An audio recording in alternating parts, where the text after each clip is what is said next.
Hallo, hier ist Muho aus Osaka mit seinem Moralomat. Und was sagt er heute? Die Jugend ist unwiderleglich der Anfang vom Ende. Das macht Sinn. Im heutigen Video soll es um einen Kommentar gehen. Da werde ich gebeten, ein Zitat vom Kodo Sawaki zu erklären. Vom Kodo Sawaki habe ich verschiedene Bücher übersetzt. Das waren die ersten beiden, An dich und Zen ist die Lüge aller Zeiten. Es gibt noch ein drittes von mir, Jeder Tag ist ein guter Tag. Das habe ich allerdings leider nicht hier bei Hand. Und es gibt auch andere Bücher von Kodo Sawaki von anderen Übersetzern. Ich weiß jetzt nicht genau, ob das Zitat, das im heutigen Video behandelt wird, von mir stammt. Es klingt aber zumindest so wie ein typisches Kodo Sawaki-Zitat, das von mir übersetzt sein könnte. Ich lese den Kommentar erstmal vor, aber vielleicht kurz als Vorbemerkung.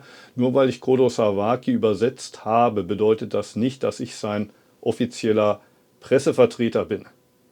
Ich fühle mich eigentlich nicht zuständig dafür, jedes Zitat von Kodo Sawaki zu erklären, sondern meine Hoffnung ist immer, ich freue mich, wenn ihr die Bücher von Kodo Sawaki gerne lest, aber wenn da etwas ist, was ihr nicht versteht, macht euch doch selbst erstmal Gedanken darüber, beziehungsweise stellt euch diesen Sätzen, die irgendwie bei euch vielleicht auch Widerstand hervorrufen.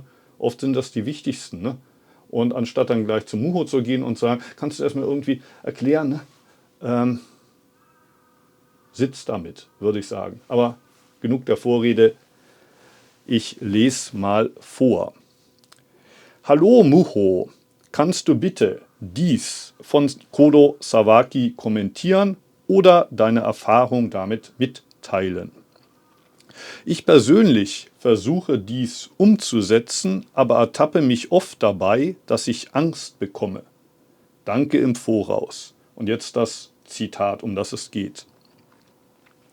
Du unterscheidest zwischen dem, was du magst, und dem, was du nicht magst. Was du nicht magst, dem läufst du davon.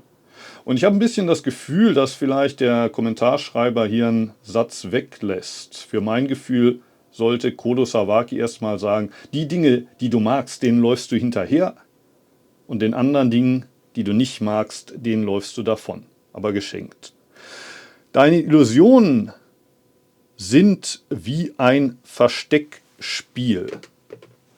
Also genau genommen, den Dingen, die wir mögen, denen laufen wir hinterher, das ist so wie wir fangen. Wir wollen die Fänger sein, aber oft sind die Dinge, die wir haben wollen, das Geld, die Frauen, die Glücksmomente, die Gipfelerfahrung, die Kenshos, die Satoris, die sind immer ein bisschen schneller. Die laufen uns immer weg. Und bei den Dingen, die wir nicht so gerne mögen, Altern, Krankheit, Tod, enttäuschte Liebe, Angst, was auch immer, da versuchen wir uns zu verstecken, aber wir werden immer wieder gefunden. Wie ein Versteckspiel, sagt Sawaki. Und wenn ich sage, mach Pause vom Spiel, meine ich genau das. Hör auf, Punkte zu sammeln. Gelassen und unerschrocken zu leben bedeutet, mit diesem Versteckspiel aufzuhören. Und Sawaki sagt im Grunde hier dasselbe. Hör auf, Fangen zu spielen, hör auf, Verstecken zu spielen mit deinem Leben. Selbst inmitten des Leidens darfst du nicht auf etwas Besseres hoffen. Also radikale Akzeptanz. Versuche nicht, das Leiden zu verringern, ihm davon zu laufen oder etwas anderem hinterher zu laufen. Das bedeutet wahre Gelassenheit. Mir ist jetzt nicht so ganz klar, was hier noch erklärt werden müsste. Denn das ist ja das, was ich immer wieder erklärt habe, mit den verschiedensten Metaphern, beziehungsweise Sawaki in einem Zitat, das ich hier gerade bei der Hand habe, das ist tatsächlich von mir übersetzt und das findet man in dem Buch an dich hier, ne? In meinem ersten von Kodo Sawaki übersetzten Buch. Da verwendet er die Metapher einer in einer Falle gefangenen Maus, die strampelt. Er schreibt: Die Kinder haben eine Maus gefangen. Jetzt zappelt sie in der Falle. Sie haben ihren Spaß daran, wie die Maus sich die Nase blutig reibt und den Schwanz zerreißt. Am Ende werfen sie der Katze zum Fraß vor. Steckte ich an der Stelle der Maus in der Falle, würde ich sagen: Ihr verdammten Menschen werdet keinen Spaß an mir haben, und säße einfach in Sazen. Ich glaube, hier meint Sawaki dasselbe. Ne? Es gibt viele Dinge im Leben, die du nicht ändern kannst. Zum Beispiel deine Nachbarn oder die Vergangenheit. Ne? Manche Dinge musst du akzeptieren. Und ich habe ja auch immer wieder über die Schmerzen beim Sazen gesprochen. Wie gelingt es einem, von diesen Schmerzen befreit zu werden? Ein einfacher Weg wäre, einfach die Beine zu strecken, immer wenn es dir weh tut. Aber das hilft immer nur für den Moment. Ein anderer Weg ist einfach, mit den Schmerzen zu sitzen, sich von den Schmerzen verschlucken zu lassen.